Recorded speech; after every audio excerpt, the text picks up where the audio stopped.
I just finished reading A Gentleman in Moscow on my Kindle. By the way, if you don't have a Kindle, highly recommend it. I've read more books since I got the Kindle than I read in the literally past 5 years before I had it, because they're so easy to get, and you can download the books for free from your local library, or you can get them with Kindle Unlimited, whatever. Not a plug, just letting you know. But anyways, I just finished reading it, and I read this book because I heard of it through Mike Posner. He spoke about it on a podcast. He said it was a good book. I figured I would like to give it a read and see what it's about. It is a fiction book, and it is essentially the story of Count Rostov, who is sentenced to life inside of a hotel in Moscow. And he starts his sentence, I believe, in 1914 or so. So it is a fiction book, and it's very interesting. It's written as a series of books within the book. So there's various parts to it, and some of it is written from the point of view, essentially, of a narrator, and then other sections are written directly from the Count's view. And it's amazing how many stories the author was able to build inside of this hotel.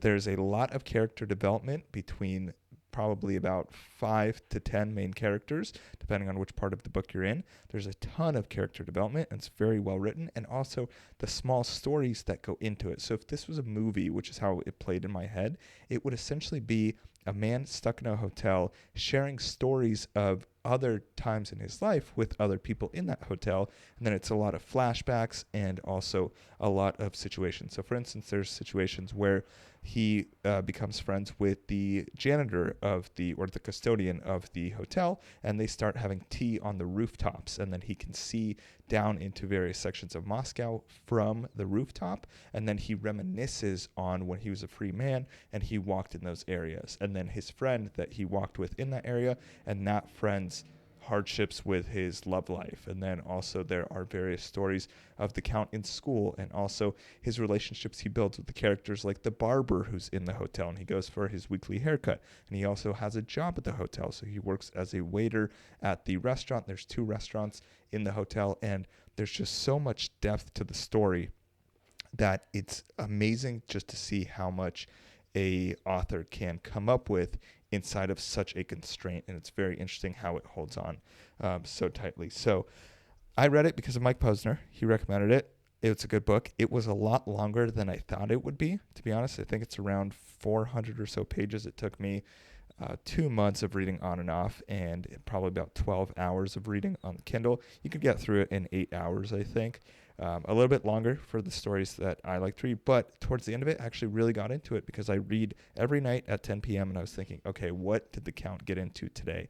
And I was actually very excited about reading it every night, and I was happy that the story was going on because, again, it's just my book for enjoyment. I don't mind that the story keeps going as long as it's interesting and it makes sense, and it didn't seem too played out because there were other characters to distract from it. So would I recommend this book to people who like fiction books and stories? Yes, of course. Would I recommend it to someone who has a hard time keeping up with a lot of characters and names for characters? No. So if you are not a fan of very proper English, then this might be a difficult book for you to read, or for understanding characters who have multiple names, nicknames for the same character. Not that easy to follow along. But even if you kind of lose it, you can catch up with the story, but it's hard to understand who the narrator is talking about because the Count he's called Count Rostov. He's also called Alexander. He's Alexander Ilyich. He's Ilyich Rostov. He is the Count. And then he has various friends who have various names like that as well. So it can get confusing at times, but I would recommend the book. I probably will never read it again. I think I will just remember some of the stories from it. I highlighted a few quotes, but it's just so long that I'm going to spend my time reading other fiction books. What was interesting is I'm currently reading a book called Why Nations Fail, and that is a nonfiction book, and it talks about the Soviet Union and the collapse of the Soviet Union. So it's interesting to read this nonfiction book, right, of Why Nations Fail at the same time as A Gentleman in Moscow, because some of the things that he talks about are the same things that they talk about in the nonfiction book, right? So it is pretty true to history from at least what I know. I'm not a history major. I don't know much about the Soviet Union's history, but the book is very well written. It's very realistic, and the character development is fantastic.